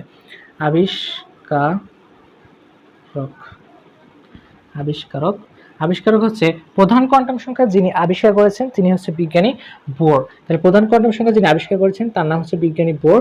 সহকারী কোয়ান্টাম সংখ্যা বা অ্যাজিমুথাল কোয়ান্টাম সংখ্যা যিনি আবিষ্কার করেছেন তিনি হচ্ছে সমারফিল্ড। তার নাম কি? তার নাম হচ্ছে বিজ্ঞানী সমারফিল্ড। তেমনিভাবে চুম্বকীয় কোয়ান্টাম সংখ্যা বা ম্যাগনেটিক কোয়ান্টাম নাম্বার যিনি আবিষ্কার করেছেন তার নাম হচ্ছে জি ম্যান। আচ্ছা, এটাকে আমরা মনে রাখবো হচ্ছে, দেখো চুম্বকীয় কোয়ান্টাম সংখ্যার আরেকটা নাম মানে ইংরেজিতে যেটা কনভার্ট করলে যেটা হয় সেটা হচ্ছে ম্যাগনেটিক কোয়ান্টাম নাম্বার, ঠিক আছে। তাহলে এইটাই ম্যাগনেটিক বা চুম্বকীয় কোয়ান্টাম সংখ্যা যিনি আবিষ্কারক তিনি হচ্ছে যে জিম্যান। আর হচ্ছে স্পিন কোয়ান্টাম সংখ্যা যিনি আবিষ্কারক তার নাম হচ্ছে যে তোমার হচ্ছে গোল্ড স্মিথ। উলেনবেক এবং হচ্ছে গোল্ডস্মিথ। ঠিক আছে, তাহলে এর যে আবিষ্কারক তার নাম হচ্ছে উলেনবেক ও গোল্ডস্মিথ। উলেনবেক ও গোল্ডস্মিথ হচ্ছে স্পিন কোয়ান্টাম সংখ্যা আবিষ্কারক। উলেনবেক ও গোল্ডস্মিথ। আচ্ছা, প্রয়োজনীয়তা, এর দরকার কি? কোয়ান্টাম সংখ্যা হুদায় আবিষ্কার করছে না, এর কিছু হচ্ছে প্রয়োজনীয়তা আছে। তো এই প্রয়োজনীয়তাগুলো কি কি দেখি, সেটা আমরা আলোচনা করব। সেটা হচ্ছে প্রয়োজনীয়তা বা নেসেসিটি। প্রয়োজনীয়তা কি? আচ্ছা, প্রধান কোয়ান্টাম সংখ্যার যে প্রয়োজনীয়তা সেটা হচ্ছে এটা হাইড্রোজেন পরমাণুর প্রধান বর্ণালী রেখা ব্যাখ্যা করতে পারে। আর প্রয়োজনীয়তা কি? এটা হচ্ছে এইচ পরমাণুর বা হাইড্রোজেন পরমাণুর প্রধান বর্ণালী রেখা ব্যাখ্যা করতে পারে। প্রধান বর্ণালী রেখা ব্যাখ্যা করতে পারে। সহকারী কোয়ান্টাম সংখ্যা যে কাজটা করতে পারে, সহকারী কোয়ান্টাম সংখ্যা পরমাণু বর্ণালীতে সৃষ্ট সূক্ষ্ম রেখার উৎপত্তি, বর্ণালীতে সৃষ্ট সূক্ষ্ম রেখার উৎপত্তি ব্যাখ্যা করতে পারে। সূক্ষ্ম রেখার উৎপত্তি ব্যাখ্যা করতে পারে। চুম্বকীয় কোয়ান্টাম সংখ্যা যেটা করতে পারে, চুম্বকীয় কোয়ান্টাম সংখ্যা বিভিন্ন অরবিটালে ত্রিমাত্রিক দিকস্থিতি ও ওরিয়েন্টেশনের জন্য। ঠিক আছে, এটা কি করে? চুম্বকীয় কোয়ান্টাম সংখ্যা অরবিটালের ত্রিমাত্রিক বা 3D বা থ্রি ডাইমেনশনাল অরবিটালের ত্রিমাত্রিক দিকস্থিতি ও ওরিয়েন্টেশন কিভাবে সাজানো আছে সেটাকে বলা হয় ওরিয়েন্টেশন ব্যাখ্যা করতে পারে। ঠিক আছে, তাহলে অরবিটালের ত্রিমাত্রিক দিকস্থিতি বা থ্রি ডাইমেনশনাল এবং হচ্ছে ওরিয়েন্টেশনের জন্য।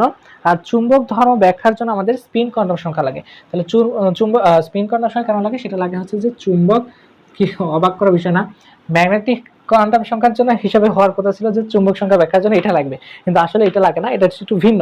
স্পিন কোয়ান্টাম সংখ্যা বলতে লাগে হচ্ছে চুম্বক ধর্ম ব্যাখ্যার জন্য।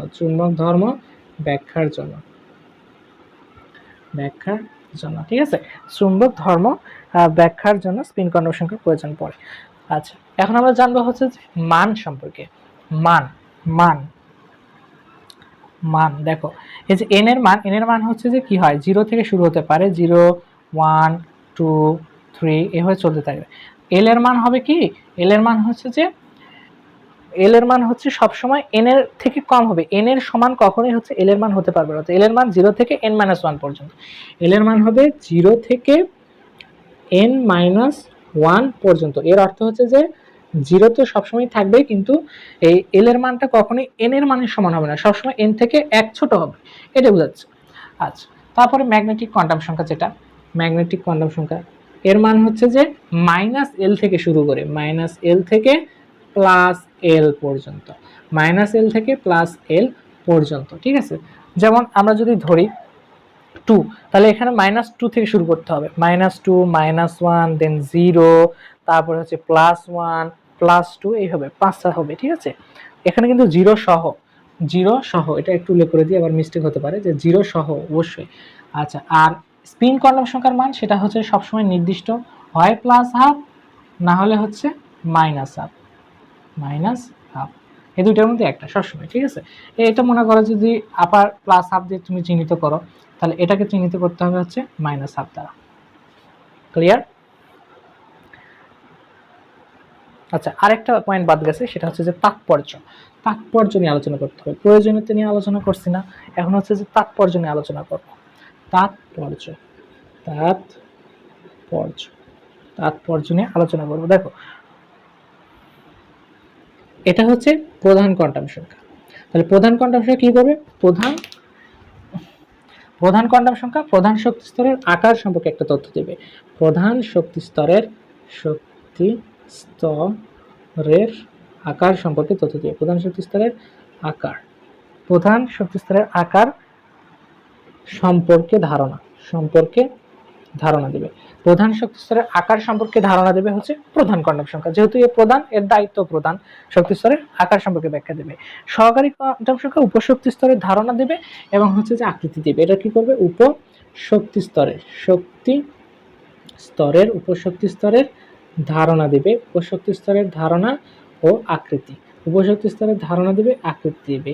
আচ্ছা, চুম্বকীয় কোয়ান্টাম সংখ্যা বা ম্যাগনেটিক কোয়ান্টাম নাম্বার, এটা কি করবে? এটা হচ্ছে উপশক্তি স্তরে অরবিটাল সংখ্যা কত সেটা ব্যাখ্যা করবে। উপশক্তি স্তরে অরবিটাল সংখ্যা কত?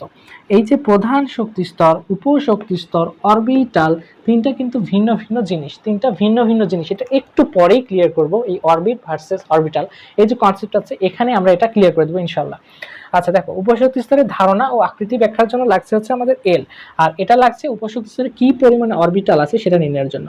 উপশক্তি স্তরে অরবিটাল সংখ্যা নির্ণয়ের জন্য, অরবিটাল সংখ্যা, অরবিটাল সংখ্যা নির্ণয়, উপশক্তি স্তরে অরবিটাল সংখ্যা নির্ণয়ের জন্য এটা আমাদের হচ্ছে লাগবে।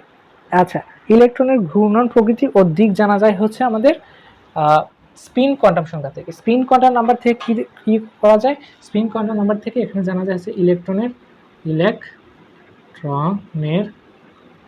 ঘূর্ণন প্রকৃতি, ঘূর্ণন প্রকৃতি ও দিক সম্পর্কে, দিক সম্পর্কে।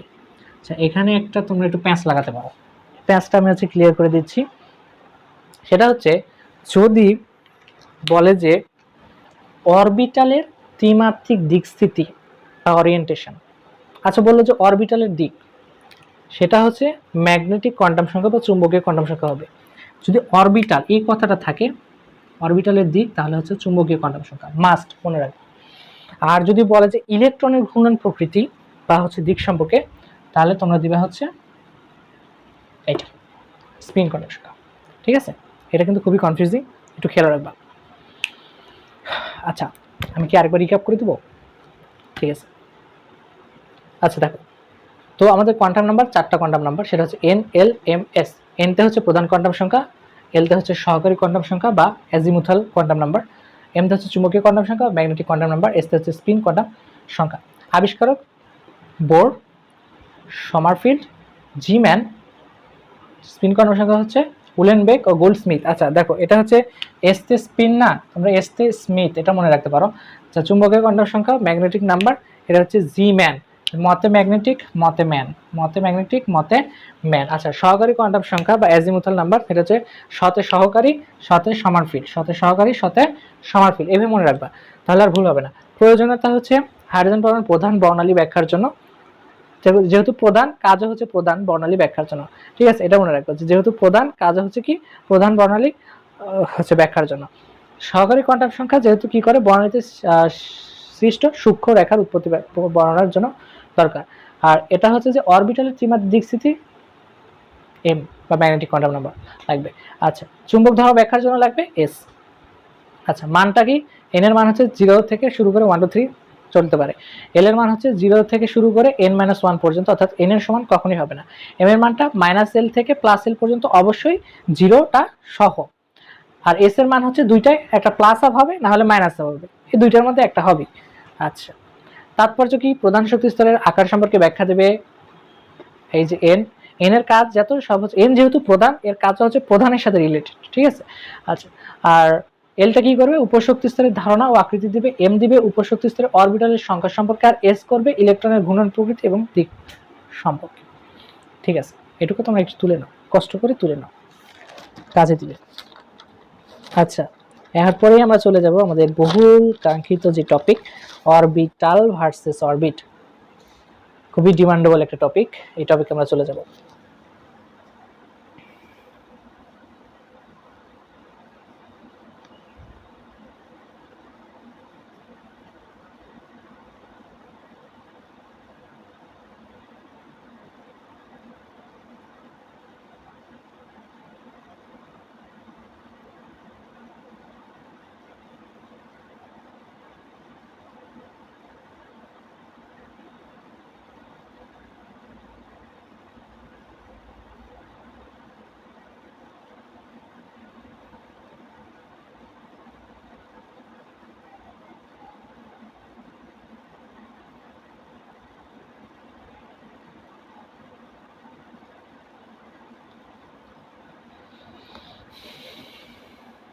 আচ্ছা, আমি মুছে দিলাম, তোমাদের লেখা শেষ? লেখাগুলো কি স্পষ্ট দেখা যাচ্ছে? দেখা যাচ্ছে, তাহলে আমি লেখাগুলো একটু মুছে দিলাম।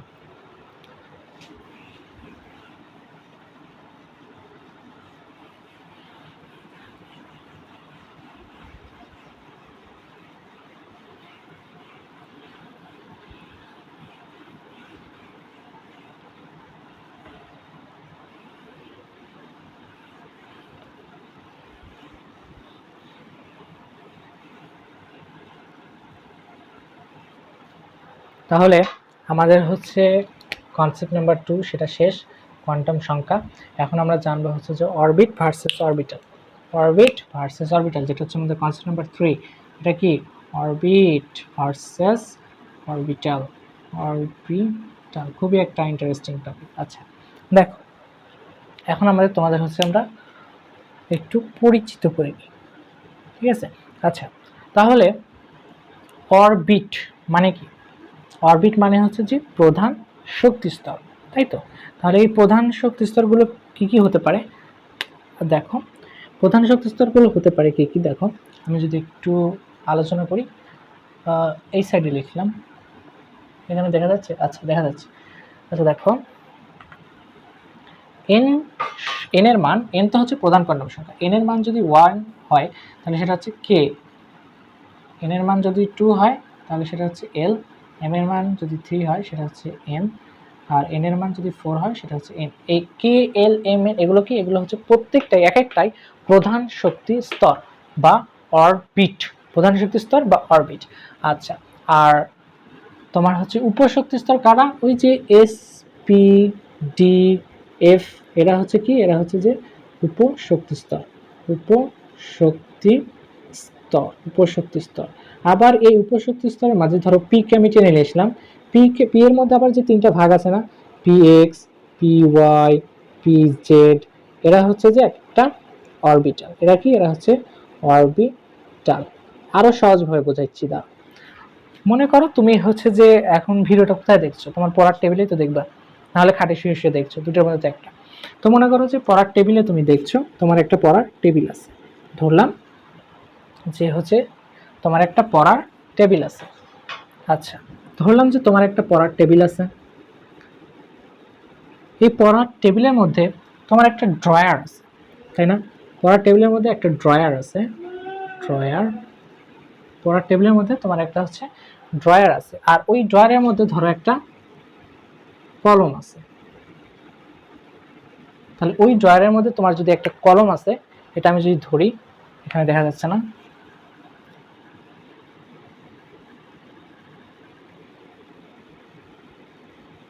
কলম আছে, ঠিক আছে?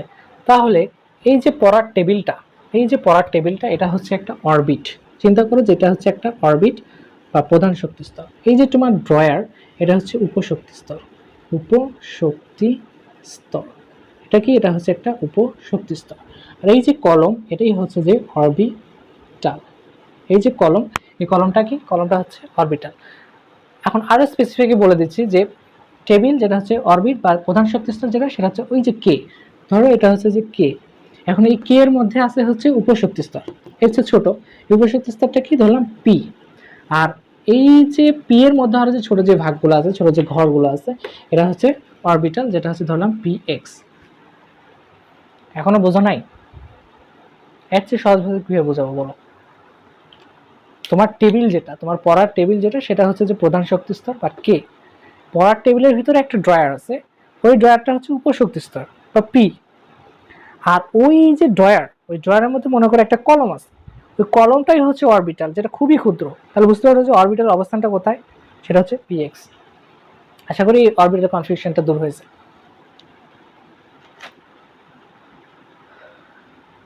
এখন আমরা ওই 4টা অরবিটাল সম্পর্কে হচ্ছে একটু ডিটেলসে জানবো। আচ্ছা ঠিক আছে। আচ্ছা দেখো, তো মেইনলি হচ্ছে যে বিষয়টা, সেটা হচ্ছে জানি যে আমরা যে উপশক্তি স্তর যেটা আছে, এই উপশক্তি স্তরটা হচ্ছে 5 প্রকারের। মেইনলি ধরা হয় 4 প্রকার, কিন্তু আসলে হচ্ছে 5 প্রকার। সেটা হচ্ছে এস পি ডি এফ, আরেকটা আছে হচ্ছে জি, ঠিক আছে? আরেকটা আছে হচ্ছে জি, কিন্তু জি কে সাধারণত কাউন্ট করা হয় না, এই 4টাকেই কাউন্ট করা হয়, ঠিক আছে? এই 4টা সম্পর্কে এখন একটু আলোচনা করব।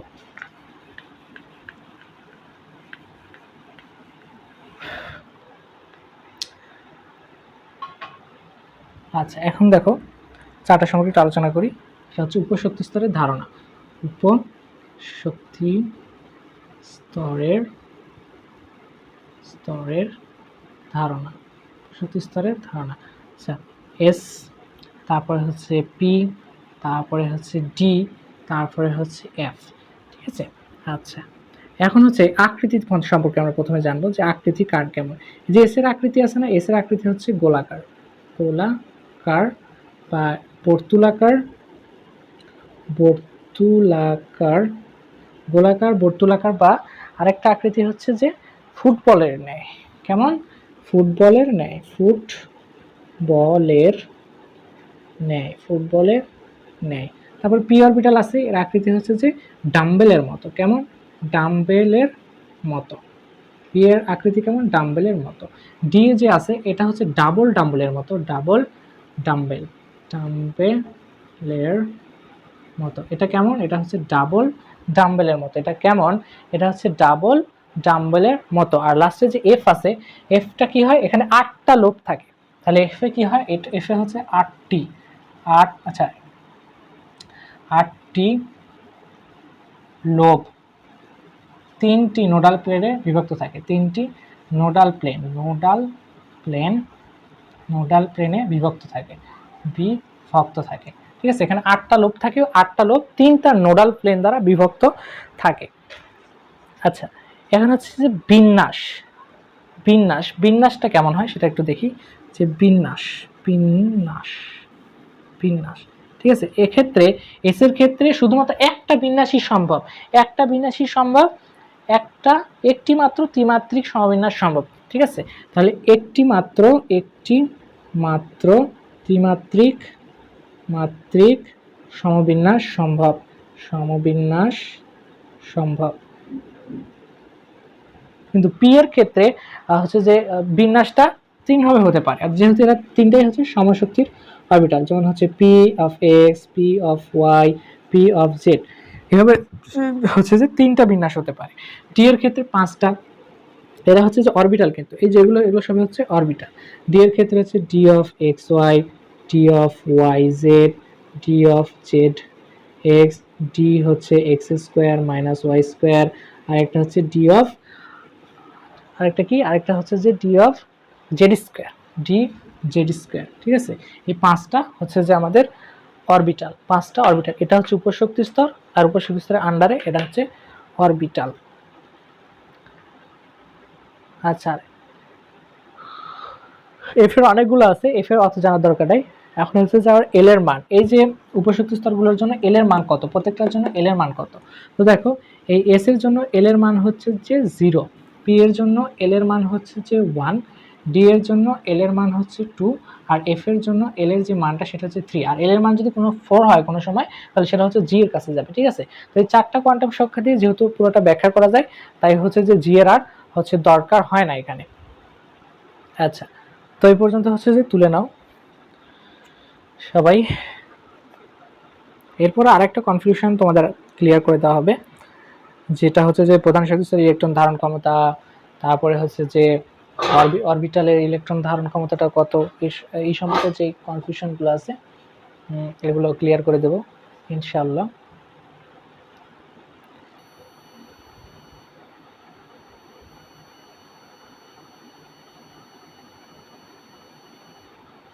আচ্ছা, ঠিক আছে, এখন দেখো দেখা যাচ্ছে কিনা।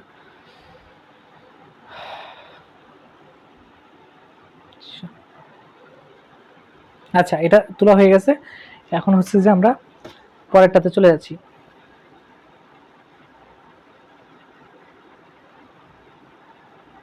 আচ্ছা, পরেরটাতে চলে যাচ্ছি। নিচেই লিখে দিই নাকি? হ্যাঁ, নিচেই লিখে দিই। দেখো, নোট, প্রধান শক্তি স্তরে সর্বোচ্চ ইলেকট্রন সংখ্যা, শক্তি স্তরে সর্বোচ্চ ইলেকট্রন সংখ্যা, প্রধান শক্তি স্তরে সর্বোচ্চ ইলেকট্রন সংখ্যা সেটা কত, সেটা নির্ণয়ের সূত্র হচ্ছে 2n²। এখন এই প্রধান শক্তি স্তরে যদি আমরা হচ্ছে যে সর্বোচ্চ অরবিটাল সংখ্যাটা চাই, অরবিটাল সংখ্যা, অরবিটাল সংখ্যা, তাহলে সেটা হবে 2টা খালি বাদ যাবে, n স্কয়ার। ঠিক আছে, তাহলে যদি সর্বোচ্চ ইলেকট্রন সংখ্যা চায় 2n স্কয়ার, আর যদি শুধু অরবিটাল সংখ্যা চায় সেটা হচ্ছে n স্কয়ার। কেন n স্কয়ার?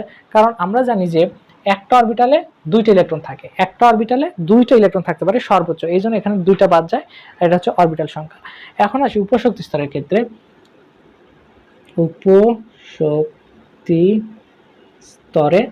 উপশক্তি স্তরে সর্বোচ্চ ইলেকট্রন সংখ্যা কত? সর্বোচ্চ ইলেকট্রন সংখ্যা, উপশক্তি স্তরে সর্বোচ্চ ইলেকট্রন সংখ্যা হচ্ছে 2 × 2l plus l, 2 × 2l plus 1, sorry 2 × 2l plus 1, এটা হচ্ছে উপশক্তি স্তরের সর্বোচ্চ ইলেকট্রন সংখ্যা। আর উপশক্তি স্তরে অরবিটাল সংখ্যা যদি নির্ণয় করতে চাই, অরবিটাল সংখ্যা সেটা হচ্ছে জাস্ট 2টা বাদ যাবে, তাহলে 2l প্লাস 1। ঠিক আছে, এটা কিন্তু খুব ইম্পর্টেন্ট, এটার মধ্যে ঝামেলা অনেক সময় হয়ে যায়, এটা যাতে ঝামেলা না হয় এদিকে একটু লক্ষ্য রাখবা।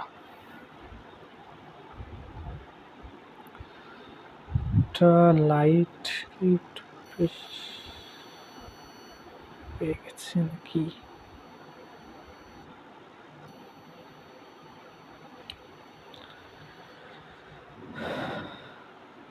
ঠিক আছে, এটা মুছে দিলাম।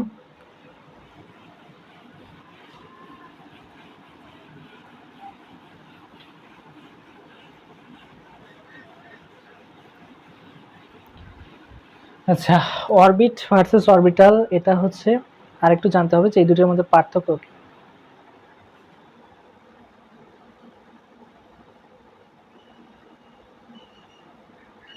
দুটোর মধ্যে পার্থক্য, অরবিট আর অরবিটালের মধ্যে হচ্ছে যে একটু পার্থক্য জানতে হবে। তো প্রথমে আসে হচ্ছে যে অরবিট, তারপরে হচ্ছে অরবিটাল। এই যে অরবিট এটা কোত্থেকে এসেছে, এই যে অরবিটাল এটা কোত্থেকে এসেছে? তো অরবিট যেটা, সেটা এসেছে মূলত হচ্ছে যে আমাদের যেই বোর সাহেবের হাইড্রোজেনের গঠন সংক্রান্ত মতবাদ থেকে, তাহলে বোরের হাইড্রোজেনের গঠন সংক্রান্ত মতবাদ থেকে বোরের হাইড্রোজেন গঠন সংক্রান্ত মতবাদ থেকে, গঠন সংক্রান্ত মতবাদ থেকে এটা এসেছে। আর এই যে অরবিটাল যে ধারণাটা বা কনসেপ্টটা, সেটা কোত্থেকে এসেছে? সেটা এসেছে হচ্ছে আমাদের যেই কোয়ান্টাম বলবিদ্যা যে মডেল আছে, এই কোয়ান্টাম বলবিদ্যা থেকে এটা আসছে। তাহলে কোত্থেকে আসছে? এটা আসছে হচ্ছে যে কোয়ান্টাম বলবিদ্যা থেকে। কোয়ান্টাম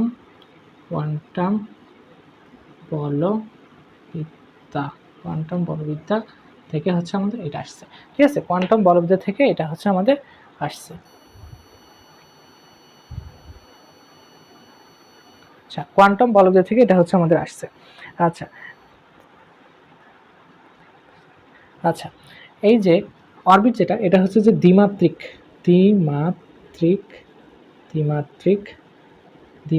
আর হচ্ছে আমাদের অরবিটাল যেটা, এটা হচ্ছে ত্রিমাত্রিক বা থার্ড ডাইমেনশনাল, ত্রিমাত্রিক। ঠিক আছে, ত্রিমাত্রিক। আচ্ছা, এখন এই যে আমাদের অরবিট, এটা হচ্ছে হাইজেনবার্গের যে নীতি, হাইজেনবার্গের যে নীতি, সেটা হচ্ছে মানে না, হাইজেনবার্গ মানে না।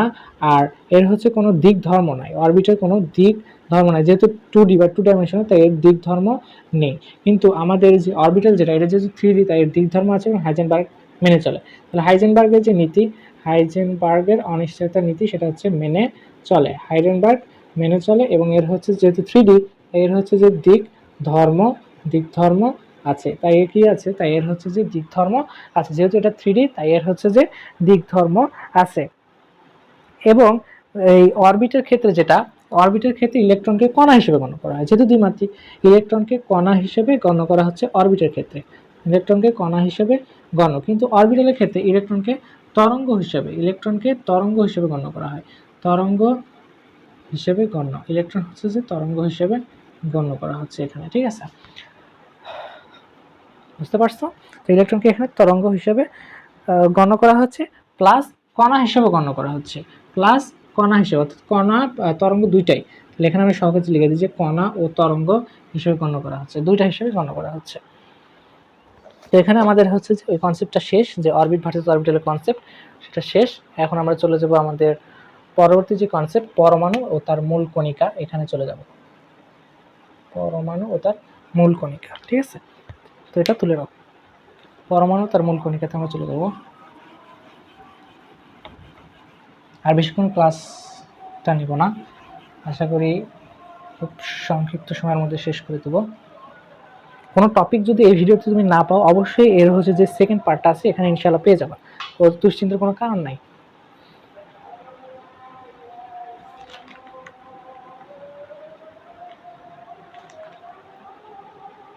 দেখো, পরমাণু ও তার মূল কণিকা, আমাদের কনসেপ্ট নাম্বার 4 যেটা হচ্ছে, কনসেপ্ট নাম্বার 4টা হচ্ছে যে পরমাণু ও তার মূল কণিকা। কনসেপ্ট নাম্বার 4, পরমাণু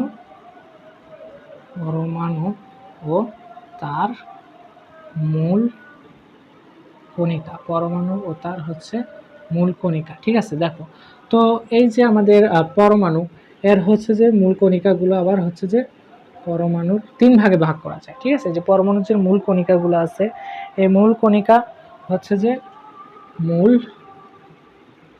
কণিকা, পরমাণুর মূল কণিকা প্রায় হচ্ছে 200 এর মতো। পরমাণুর যে মূল কণিকা সেগুলো হচ্ছে প্রায় 200-র মতো, কিন্তু এগুলোকে 3 ভাগে ভাগ করা হচ্ছে। একটা হচ্ছে যে স্থায়ী মূল কণিকা, স্থায়ী মূল কণিকা, একটা হচ্ছে অস্থায়ী মূল কণিকা, আর একটা হচ্ছে কম্পোজিট কণিকা। কম্পোজিট কণিকা, আর একটা হচ্ছে অস্থায়ী মূল কণিকা। অস্থায়ী মূল কণিকা। তাহলে এই যে পরমাণুর মূল কণিকা আছে প্রায় 200-র মতো, এটাকে প্রধান 3টা ভাগে ভাগ করা যাচ্ছে। একটা হচ্ছে স্থায়ী মূল কণিকা, একটা হচ্ছে কম্পোজিট কণিকা, আর একটা হচ্ছে অস্থায়ী মূল কণিকা। এখন এই যে স্থায়ী মূল কণিকা, এই স্থায়ী মূল কণিকা হচ্ছে 3টা, সেটাকে আমরা মনে রাখতে হচ্ছে PEN, অর্থাৎ পেন দ্বারা। পিতে আসে হচ্ছে যে প্রোটন, পিতে কি আসে? পিতে হচ্ছে যে প্রোটন, ইতে আসে হচ্ছে ইলেকট্রন, আর এনতে আসে হচ্ছে নিউট্রন, ঠিক আছে? এটাকে আমরা রাখতে পারি পেন দ্বারা। অর্থাৎ স্থায়ী মূল কণিকা 3টা, একটা হচ্ছে প্রোটন, ইলেকট্রন, আর তারপর এটা হচ্ছে যে নিউট্রন। কিন্তু আমাদের কম্পোজিট কণিকা হচ্ছে মাত্র 2টা, সেটা একটা হচ্ছে আলফা কণা, আর একটা হচ্ছে ডিউটেরন কণা। ডিউটেরন কণা, যেটাকে হচ্ছে ভারী পানীয় বলা হয়, D2O, যে সংকেতটা হচ্ছে D2O, বা এটাকে ভারী পানীয় বলা হয়, ঠিক আছে? ভারী পানি, ডিউটেরন কণা, বা যেটাকে আমরা আরেকটা নাম হচ্ছে যে, এটা আমি লিখে দিই, সেটা হচ্ছে ভারী পানি, ঠিক আছে? আর অস্থায়ী মূল, এই যে স্থায়ী মূল কণিকা হচ্ছে মাত্র 3টা, প্রোটন, ইলেকট্রন, নিউট্রন, আর কম্পোজিট কণিকা হচ্ছে মাত্র 2টা, একটা হচ্ছে আলফা কণা, বা যেটা হচ্ছে যে 4 হিলিয়াম নিউক্লিয়াস। আলফা কণার সংকেতটা কত? 4 হিলিয়াম 2+, এটা হচ্ছে আলফা কণার সংকেত। আর এটা হচ্ছে ডিউটেরন কণা, D2O, বা হচ্ছে ভারী পানি। এই বাদে যা কিছু আছে, এই 2টা বাদে যা কিছু আছে সবই হচ্ছে অস্থায়ী মূল কণিকার আন্ডারে পড়বে। তো এটা মনে রাখার অত দরকার নাই, আমি সহজে একটু বলি যে নিউট্রিনো, পজিট্রিনো, এই যে বিভিন্ন কণা যেগুলো আছে, এগুলো হচ্ছে সব অস্থায়ীর মধ্যে যাবে। মানে এই 2টা বাদে যা আছে সব হচ্ছে অস্থায়ীর মধ্যে, সহজ হিসাব, ঠিক আছে? আচ্ছা, তো এই যে দেখো কণিকাগুলো আমরা সম্পর্কে জানলাম। এখন ওই যে আমাদের স্থায়ী যে মূল কণিকা ছিল, ইলেকট্রন, প্রোটন, নিউট্রন, এগুলো সম্পর্কে এখন হচ্ছে আমরা একটা ডিটেইলসে জানবো। ইলেকট্রন, প্রোটন, নিউট্রন সম্পর্কে এখন আমরা হচ্ছে যে ডিটেইলস জানার চেষ্টা করি।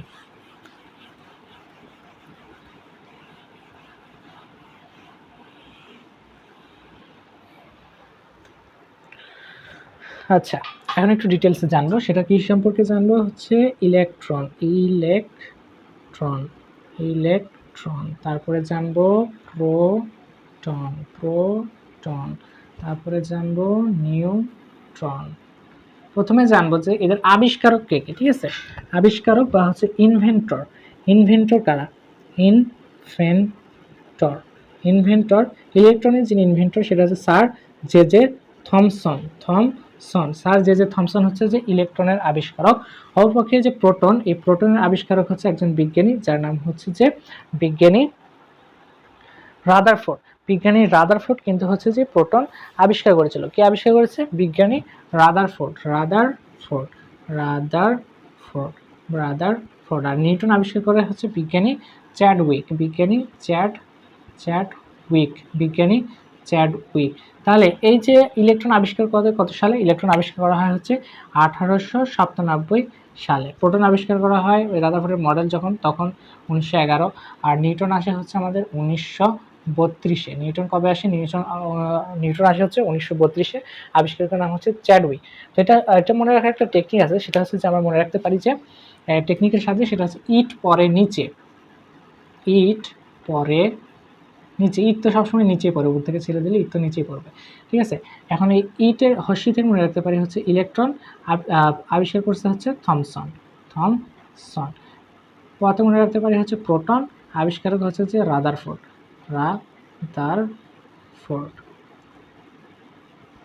এতে মনে রাখতে পারি হচ্ছে নিউট্রন, আবিষ্কারক হচ্ছে কি চ্যাডউইক। তো এটা একটা হচ্ছে ফর্মুলা, তোমরা হচ্ছে যে মনে রাখতে পারো যদি এভাবে মনে রাখতে চাও, ঠিক আছে। নামগুলো যদি মনে না থাকে তাহলে এটা ইউজ করতে পারো। তারপরে আমরা জানবো হচ্ছে যে ভর, ঠিক আছে, ভর সম্পর্কে আমরা জানবো।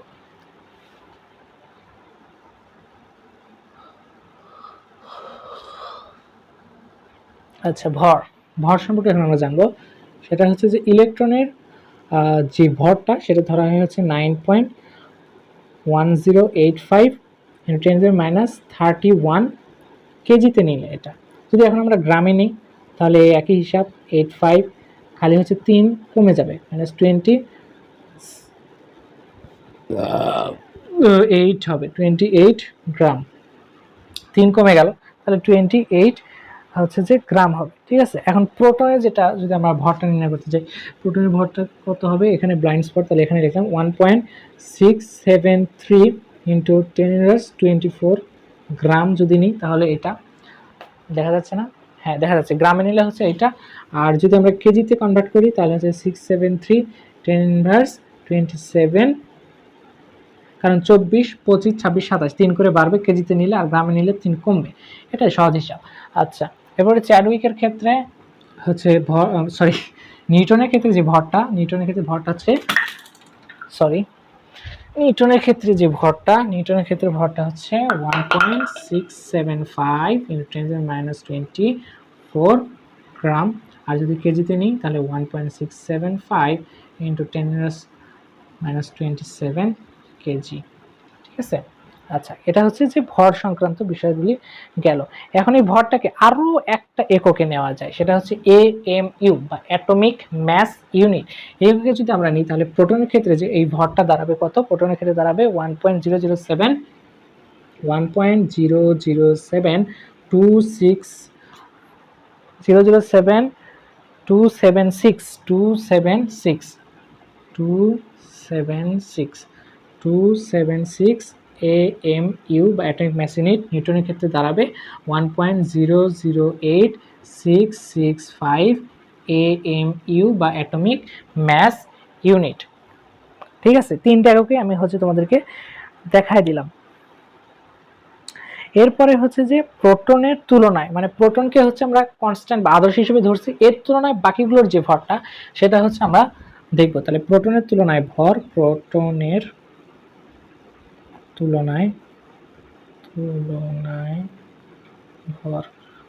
তুলনায় ভর ইলেকট্রনের হচ্ছে সেটা হচ্ছে 1/1837 ভাগ।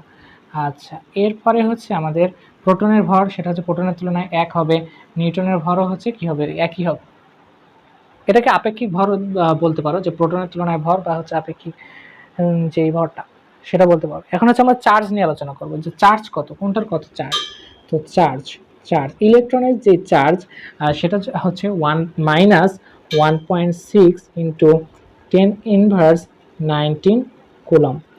আচ্ছা, কিন্তু এটাকে যদি আমরা হচ্ছে, এটা তো কুলম্ব এককে নিলাম, এখন যদি এটাকে আমরা ইলেকট্রোস্ট্যাটিক ইউনিট বা ESU এই এককে যদি আমরা নিই তাহলে হবে -4.8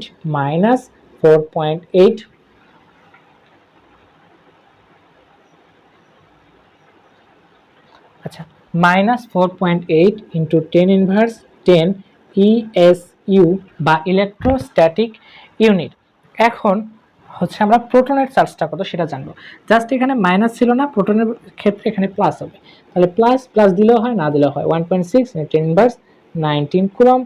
যদি আমরা ESU তে কনভার্ট করি 4.8 × 10⁻10 ইলেকট্রোস্ট্যাটিক ইউনিট বা ESU।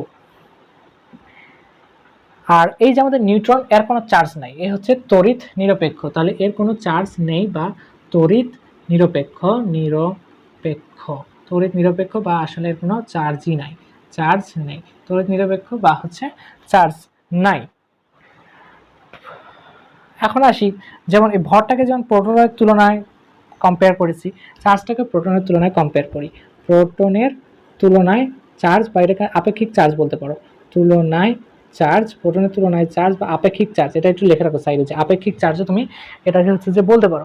সেটা হচ্ছে যে এখানে হচ্ছে -1 কারণ ইলেকট্রন, এখানে হচ্ছে +1 কারণ প্রোটন, আর এখানে 0 কারণ এত নাই, চার্জ নিরপেক্ষ। এখন হচ্ছে প্রতীক, এটা খুবই খুবই ইম্পর্টেন্ট, যে প্রতীকটা হচ্ছে যে তোমাদেরকে জানতে হবে। প্রতীক আমি নিচে লিখলাম না, আমি এখানে লিখে দিচ্ছি প্রতীকটা। প্রতীকটা হচ্ছে যে দেখো ইলেকট্রনের যে প্রতীক সেটা হচ্ছে, দেখো ইলেকট্রনের ভর যেহেতু প্রোটনের তুলনায় খুবই নগণ্য, শূন্য ধরলেও কোনো কিছু যায় আসবে না, ইলেকট্রনের ভর যেহেতু এই পাশে লেখে, তাহলে ভর যেহেতু এই পাশে লেখে, তাহলে এটাকে আমরা ধরলাম কত, 0, তাই না? প্রোটনের ভরটা তো 0। আচ্ছা, তোমাদের এই হিসাবটা আগে দেখাই, যে তোমরা ভরের যে হিসাবটা এটা একটু আগে দেখাই। সেটা হচ্ছে, মনে করো যে একটা প্রতীক, আচ্ছা এখানে দেখাই, মনে করো এ জেড, এটা হচ্ছে একটা মৌল, ধরো এখানে হচ্ছে +-x দিছে। তো এই যে এটা না, এটা হচ্ছে কি, এটাকে আমরা বলি হচ্ছে পারমাণবিক ভর, পারমাণবিক ভর। এটাকে বলা হয় প্রোটন সংখ্যা, প্রোটন সংখ্যা বা পারমাণবিক সংখ্যা, পারমাণবিক সংখ্যা, ঠিক আছে? আচ্ছা, খুবই সুন্দর। আর এটাকে বলা হচ্ছে যে চার্জ, চার্জ সংখ্যা, চার্জ কতটা ইলেকট্রন দিল, কতটা ইলেকট্রন গেল, এটা হচ্ছে চার্জ। আর এটাই হচ্ছে যে আমাদের কাঙ্ক্ষিত সেই মৌলটা, কাঙ্ক্ষিত সেই মৌলটা, ঠিক আছে? এখন তাহলে ইলেকট্রনের যে প্রতীক, যেহেতু এর ভর শূন্য ধরলে কোনো যায় আসে না, ভর শূন্য, কারণ ভর হচ্ছে এই সাইডে লিখতে হয়, শূন্য লিখলাম। এখন হচ্ছে এর যে হচ্ছে যে প্রোটন সংখ্যাটা কত, প্রোটন সংখ্যাটা হচ্ছে যে 1, কেমন 1, যে চার্জ সহ আমরা দেখা দেবো, তাহলে হচ্ছে যে -1 ইলেকট্রন, বুঝেছো? -1 ইলেকট্রন, বা সংক্ষেপে আমরা ই দ্বারা প্রকাশ করতে পারি। যদি আমরা এই চার্জটা উল্লেখ না করি, তাহলে সংক্ষেপে আমরা হচ্ছে যে ই দ্বারা প্রকাশ করতে পারি। প্রোটনের ক্ষেত্রেও এর প্রোটনের যেহেতু একটা ভর আছে, তাহলে হচ্ছে 1, এর হচ্ছে পারমাণবিক সংখ্যা +1 দিয়ে দিলাম, পি এভাবে লেখা যায়, বা 1 হাইড্রোজেন এভাবে লেখা যায়, ঠিক আছে? তারপরে শুধু পি এটাও লেখা যায়, শুধু পি এটাও লেখা যায়, আবার হাইড্রোজেন প্লাস আয়ন এটাও কিন্তু প্রোটনকেই নির্দেশ করে, ঠিক আছে? আচ্ছা আচ্ছা, আর নিউটনের ক্ষেত্রে যেটা মনে রাখবা, যে নিউটনের কি নাই, নিউটনের ভর আছে 1, কিন্তু নিউটনের কোনো কি নাই, চার্জ নাই, তড়িৎ নিরপেক্ষ, হচ্ছে 0n, বা হচ্ছে তুমি এভাবে লিখতে পারো নিউটন, ঠিক আছে? এটা হচ্ছে মনে রাখবা, এই চার্জটা কিন্তু মনে রাখতে হবে, প্রতীকটা, প্রতীকটা হচ্ছে অবশ্যই মনে রাখতে হবে, খুবই খুবই ইম্পর্টেন্ট প্রতীকটা। আচ্ছা, এখানে দেখা যাচ্ছে না, উপরেরটা দেখা যাচ্ছে না। আচ্ছা, এখন দেখো তো দেখা যায় নাকি? তোমার তুলে নাও।